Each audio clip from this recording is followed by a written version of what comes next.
Alright guys, welcome to your 66th C++ tutorial, and in this tutorial I'm going to be teaching you guys how to make a custom file structure to work with your program, because whenever you build your own custom program you just don't want to use any file format, plain off the shelf format. You want to build a custom file structure so that it makes it easier for your program to work with your files. And I know you guys don't know what I'm talking about now, but trust me, you will by the end of this tutorial.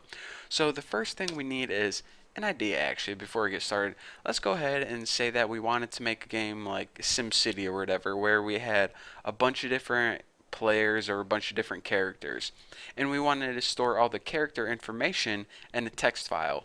Well, the first thing we need is of course a text file, so go ahead and put OF stream, and we'll just name it like the file. Good enough, I guess. And we'll just go ahead and create a file called players.text. Now remember, if this file already exists, then C++ is going to it's going to open that one. But if it doesn't exist yet, which it doesn't, let me go ahead and pull up my directory. See, no players.text. Since it doesn't exist already, C++ is going to automatically create one once it sees that it indeed does not exist. So let's go ahead and the first thing I want to give is we're going to be making a program basically to enter the character information. Say we wanted to build a bunch of characters ourselves. Well, let's go ahead and give the user a nice little prompt about what we want them to do. So cout, not mm, close, but not close.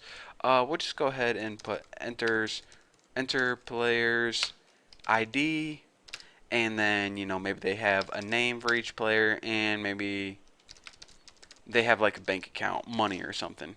Simple enough. And then go ahead and end that line. So this is just going to print some text out on the screen telling them what to do. So we're going to enter a number, a name, and another number. The first one's going to be the ID number. The second one's going to be their name, like Bucky. And third one's going to be like $48 in their bank account. Something stupid like that.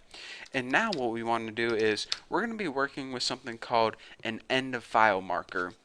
Now before I go on, let me say this. Every file on your computer, when C++ opens it, it's going to look for the end of file marker. This is pretty much the end of your file. No weird complicated explanation. It's just a little symbol that goes at the end of your file to tell C++, how long your file is. Whenever it's reading your file and it gets to the end of file marker, that's where it knows where to stop. It's pretty much telling C++ where the end of your file is. Simple as that. Now, what we can do is we can explicitly enter an end of file indicator, and I'll show you guys how to do this later on, but basically whenever you hit control, hold down control and hit Z on your keyboard, if you're working with Windows, this inputs an end of file marker. And I know it's kind of a weird way to do things, because if there was an end of file marker button on your keyboard, it would be a lot easier to see, but if you're working with Windows, then hold down control and hit Z, and this puts the end of file marker in. So we'll just go ahead, and they probably don't know that, so we'll just go ahead and press Control plus Z to quit the program and stop inserting characters or whatever. So go ahead and end that line. And I know that's a little weird, but we need it or this program would just keep running forever. So now we need three variables that are temporarily going to store this information. Just go ahead, we'll make the ID number an integer, and we'll make the name a string, of course, and we'll put the money, since it has decimal points like $48.87, we'll go ahead and make it a double. So we have three variables: ID number, name, and money. Now what we need to do is we, the user, want to be allowed to enter this information whenever this program is running. So let's go ahead and make a while loop, because we really don't know how many characters the user is going to enter. And here's what we do. Remember, anytime you want to get information from the keyboard, aka from the user, you use CIN. And then the first thing they type in is going to be stored in the variable ID number. The second thing they type in is going to be the character's name. And the third thing they type in is how much money the character has.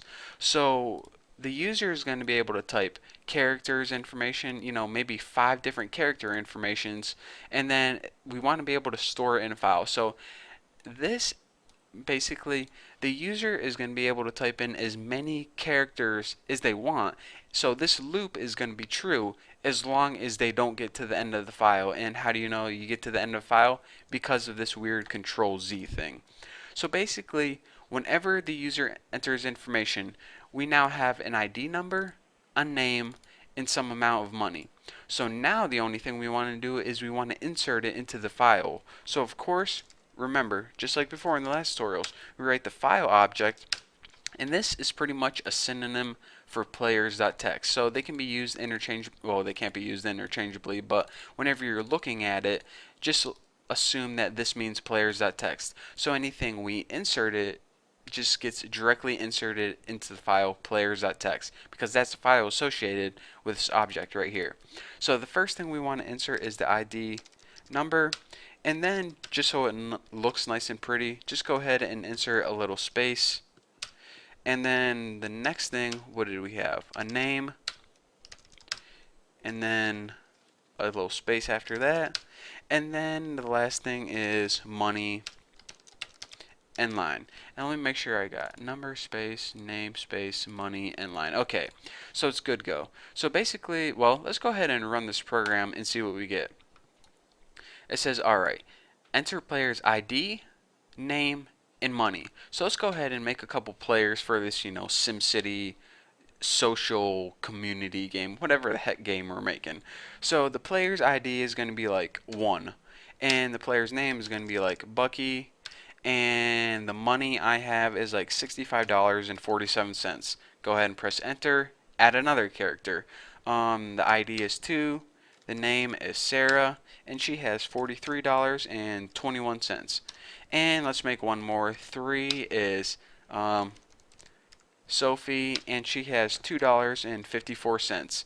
Now let's go ahead and press, well, we can just go ahead and press Control Z right now, and sometimes you have to press enter and then your program is going to stop. Sometimes you can just hit Control Z and it's the end of file. Sometimes you need to hit Control Z enter.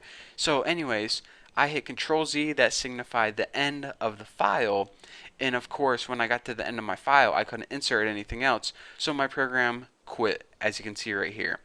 So now, if you go up to your documents, you can see that you have a text file created called players.txt. So let's go ahead and click that, and you can see at the, well, basically it inputted exactly as we inputted. Does that make sense? No? Well, too bad. You can see that it wrote to the file exactly what we wanted to, exactly in the format that we wanted to. So basically what was going on is this. We first created a file that we opened, and whenever we open it, we have access to that file. We then gave the user a nice little prompt, showed them how to input the data, and we then made 3 variables so we could temporarily store the data. Now, the user was allowed to fill in the variables ID number, name, and money.